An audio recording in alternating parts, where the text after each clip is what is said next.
Africa महाद्वीप में hero की कई खानों की खोज हो चुकी थी, जहां से बहुतायत में हीरे प्राप्त हुए थे। वहां के एक गांव में रहने वाला किसान अक्सर उन लोगों की कहानियां सुना करता था, जिन्होंने हीरो की खान खोजकर अच्छे पैसे कमाए और अमीर बन गए। वह भी हीरे की खान खोजकर अमीर बनना चाहता था। एक दिन अमीर बनने के सपने को साकार करने के लिए उसने अपना खेत बेच दिया और हीरो की खान की खोज में निकल पड़ा। अफ्रीका के लगभग सभी स्थान छान मारने के बाद भी उसे हीरो का कुछ पता नहीं चला। समय गुजरने के साथ उसका मनोबल गिरने लगा। उसे अपना अमीर बनने का सपना टूटता दिखाई देने लगा।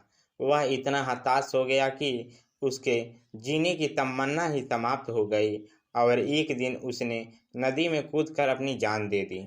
इस दौरान दूसरा किसान, जिसने पहले किसान से उसका खेत खरीदा था, एक दिन उसी खेत के मध्य बहती छोटी नदी पर गया। सहसा उसे नदी के पानी में से इंद्रधनुषी प्रकाश फूटता दिखाई पड़ा। उसने ध्यान से देखा तो पाया कि नदी के किनारे एक पत्थर पर सूर्य की किरणें पड़ने से वह चमक रहा था। किसान ने झुककर वह पत्थर उठा लिया और घर ले आया।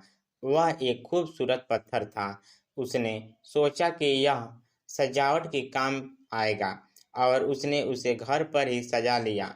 कई दिनों तक वह पत्थर उसके घर पर सजा रहा। एक दिन उसके घर उसका एक मित्र आया। उसने जब वह पत्थर देखा तो हैरान रह गया।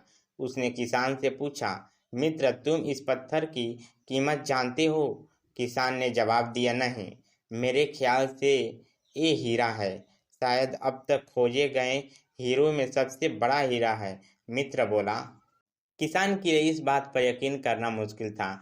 उसने अपने मित्र को बताया कि उसे यह पत्थर अपने खेत की नदी के किनारे मिला है। वहां ऐसे और भी पत्थर हो सकते हैं। दोनों खेत पहुंचे और वहां से कुछ पत्थर नमूने के तौर पर चुन लिए। फिर उन्हें जांच के लिए भेज दिया। जब जांच रिपोर्ट आई तो किसान के मित्र की बात सच निकली। वे पत्थर हीरे ही थे। उस खेत में हीरो का भंडार था। वह उस समय तक खोजे गए सबसे कीमती हीरे की खदान थी। उसका खदान का नाम किम्बरले डायमंड माइनस है। दूसरा किसान उस खदान की वजह से मालामाल हो गया।